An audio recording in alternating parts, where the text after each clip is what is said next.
August 4ನೇ ತಾರೀಕಿನಿಂದ August 8ನೇ ತಾರೀಕು ಅಂದರೆ ಆಗಸ್ಟ್ ತಿಂಗಳಲ್ಲಿ ಏನಾದರೂ ಮುಂಗಾರು ಮಳೆ ಈ ತಿಂಗಳು ಪೂರ್ತಿ ಮುಂದುವರಿಯುತ್ತಾ ಅನ್ನುವಂಥದ್ದು, ಅಥವಾ ಏನಾದರೂ ಈ ವರ್ಷ ಮುಂಗಾರು ಮಳೆ ಕೈ ಕೊಡಲಿಕ್ಕೆ ಕಾರಣ ಏನು? ಈಗಾಗಲೇ ಬರದ ಛಾಯೆ ರಾಜ್ಯದಲ್ಲಿ ಆವರಿಸಿರುವಂಥದ್ದು ಮುಂಗಾರು ಮಳೆ ಕೈ ಕೊಟ್ಟಂಥ ಹಿನ್ನೆಲೆಯಲ್ಲಿ. ಹಾಗಾಗಿ ಈ ಒಂದು ಆಗಸ್ಟ್ ತಿಂಗಳಲ್ಲಿ ನಿರೀಕ್ಷೆ ಮಟ್ಟದಲ್ಲಿ ಮುಂಗಾರು ಮಳೆನ ನಾವು ನಿರೀಕ್ಷೆ ಮಾಡ್ಬೋದಾ ರೈತರು? ಈ ಬಗ್ಗೆ ಮಾಹಿತಿ ಕೊಡಲಿಕ್ಕೆ ನಮ್ಮೊಂದಿಗೆ ಹವಾಮಾನ ಇಲಾಖೆಯ ಹಿರಿಯ ನಿರ್ದೇಶಕರಾದ CS ಪಾಟೀಲ್ ಅವರಿದ್ದಾರೆ. ಅವರಿಂದ ನಾವು ಮಾಹಿತಿಯನ್ನು ಪಡ್ಕೊಳ್ಳೋಣ.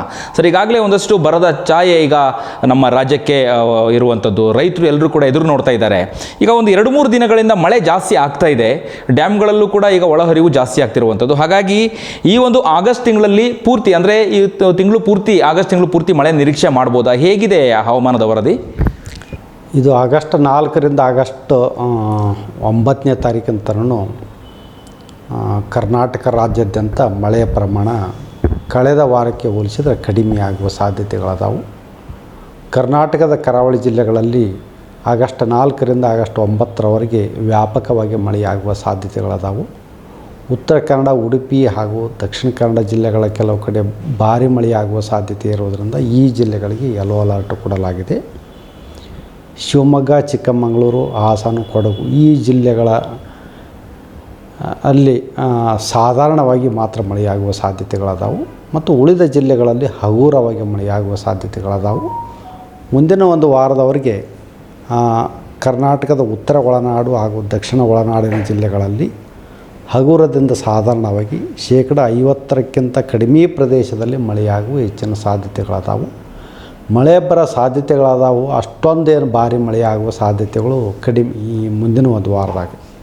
ಅಂದರೆ ಈ ಆಗಸ್ಟ್ ತಿಂಗಳು ಪೂರ್ತಿ ಮಳೆ ಇರಲ್ಲ ಅಂತೇಳಿ ಹೇಳ್ತಿದ್ರೆ, ಅಥವಾ ಎಷ್ಟು ದಿನ ಮಾತ್ರ ಮುಂದುವರಿಯುತ್ತೆ ಅಂತ ಹೇಳಿ, ಒಂದು ವಾರ ಅಥವಾ 15 ದಿನ ಎಷ್ಟು ನಿರೀಕ್ಷೆ ಮಾಡ್ಬೋದು? ಇದು ಒಂದು ವಾರ ತನಕ ಆಗಸ್ಟ್ 4ರಿಂದ ಆಗಸ್ಟ್ 9ನೇ ತಾರೀಕು ಅಥವಾ 10ನೇ ತಾರೀಕು ಅಂತ ಅಂದ್ಕೊಳ್ರೆ ಅಲ್ಲಿ ತನಕ ಒಂದು ಸ್ವಲ್ಪ ಮಳೆಯ ಪ್ರಮಾಣ ಕಡಿಮೆ ಇರ್ತೈತಿ ಮತ್ತು ದುರ್ಬಲವಾಗಿರ್ತೈತಿ. ಓಕೆ, ಆಗಸ್ಟು ನಂತರದಲ್ಲಿ ಏನಾದರೂ ಮಳೆ ಬರುವಂತಹ ನಿರೀಕ್ಷೆ ಇದೆಯಾ? ಹೇಗೆ ಅಂತ, ಮುಂಗಾರು ಮಳೆ ಏನಾದರೂ ಆಗಸ್ಟ್ ತಿಂಗಳ ನಂತರ ಏನಾದರೂ ನಿರೀಕ್ಷೆ ಮಾಡ್ಬೋದಾ?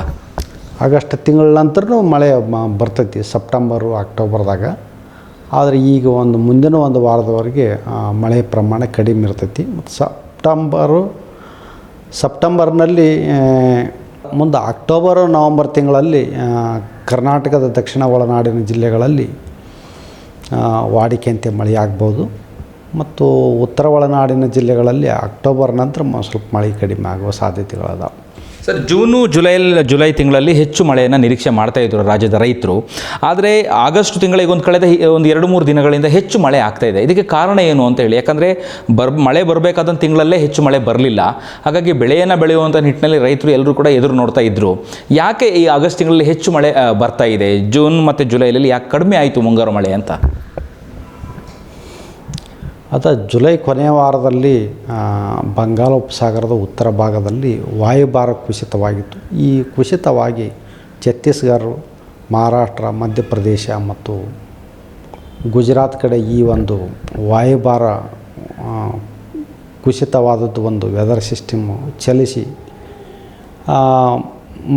ಮಹಾರಾಷ್ಟ್ರ, ಉತ್ತರ ಒಳನಾಡು ಹಾಗೂ ಕರಾವಳಿ ಮತ್ತು ಮಲೆನಾಡಿನ ಜಿಲ್ಲೆಗಳಲ್ಲಿ ಮಳೆ ತಂತು. ಇದು ಒಂದು ಆಗಸ್ಟ್ 2 ತನಕ ಮಳೆ ತಂತು. ಆದರೆ ಆಗಸ್ಟ್ 4ರಿಂದ ಒಂದು ಸ್ವಲ್ಪ ಮಳೆ ಕಡಿಮೆ ಆಗುವ ಸಾಧ್ಯತೆಗಳದಾವು.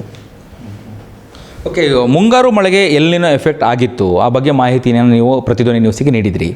ಹಿಂಗಾರು ಮಳೆಗೆ ಏನಾದರೂ ಎಲ್ನಿನೋ ಎಫೆಕ್ಟ್ ಆಗುತ್ತಾ? ಏನಿದೆ ವೆದರ್ ರಿಪೋರ್ಟ್ ಏನಿದೆ? ಹೆಚ್ಚು ಮಳೆ ಆಗೋದು 100-80ರಷ್ಟು ಮಳೆ ಆಗೋದು ಮುಂಗಾರು, ಅಂದ್ರೆ ಜೂನ್ಲಿಂದ ಅಕ್ಟೋಬರ್ 15 ತನಕ.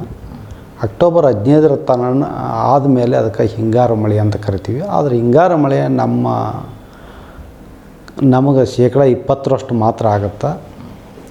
ಆದರೆ ಹಿಂಗಾರು ಮಳೆ ವಾಡಿಕೆಯಂತೆ ಮಳೆಯಾಗುವ ಸಾಧ್ಯತೆಗಳದಾವು. ಮತ್ತು ಅಕ್ಟೋಬರ್, ನವಂಬರ್ ತಿಂಗಳಲ್ಲಿ ಕರ್ನಾಟಕದ ದಕ್ಷಿಣ ಒಳನಾಡಿನ ಜಿಲ್ಲೆಗಳಲ್ಲಿ ವಾಡಿಕೆಯಂತೆ ಮಳೆಯಾಗುವ ಸಾಧ್ಯತೆಗಳದಾವು. ಬೆಂಗಳೂರಿನಲ್ಲಿ ಕೂಡ ಅಕ್ಟೋಬರು ಮತ್ತು ನವಂಬರ್ ತಿಂಗಳಲ್ಲಿ ಮಳೆಯಾಗುವ ಸಾಧ್ಯತೆಗಳದಾವು. ಉತ್ತರ ಕರ್ನಾಟಕ ಭಾಗದಲ್ಲಿ ಏನಾದರೂ ಹಿಂಗಾರು ಮಳೆ ಹೆಚ್ಚು ಬರುವಂಥ ಸಾಧ್ಯತೆ ಇದೆಯಾ ಈ ವರ್ಷ? ಉತ್ತರ ಕರ್ನಾಟಕದಲ್ಲಿ ಅಷ್ಟೊಂದು ಮಳೆ ಬರೋ ಸಾಧ್ಯತೆಗಳು ಕಡಿಮೆ. ಆದ್ರೆ ಮಳೆ ಇನ್ನೂ ಅಕ್ಟೋಬರ್ 15 ತನಕ ಮುಂದುವರಿತೈತಿ. ಕೆಲವು ಕಡೆ ಮಾತ್ರ ಮಳೆಯಾಗುವ ಸಾಧ್ಯತೆಗಳದಾವೆ. ಇದಿಷ್ಟು CS ಪಾಟೀಲ್ ಅವರ ಮಾಹಿತಿಗಳಾಗಿತ್ತು. ಕ್ಯಾಮ್ರಾ ಪರ್ಸನ್ ಮಂಜುನಾಥ್ ಜೊತೆ ಅಭಿಜಿತ್ ಗಣೇಶ್, ಪ್ರತಿಧ್ವನಿ ನ್ಯೂಸ್, ಬೆಂಗಳೂರು. ಹೆಚ್ಚಿನ ವಿಡಿಯೋಗಳಿಗೆ ಪ್ರತಿಧ್ವನಿ ಯೂಟ್ಯೂಬ್ ಚಾನೆಲ್ ಸಬ್ಸ್ಕ್ರೈಬ್ ಮಾಡಿ, ಬೆಲ್ ಐಕಾನ್ ಕ್ಲಿಕ್ ಮಾಡಿ.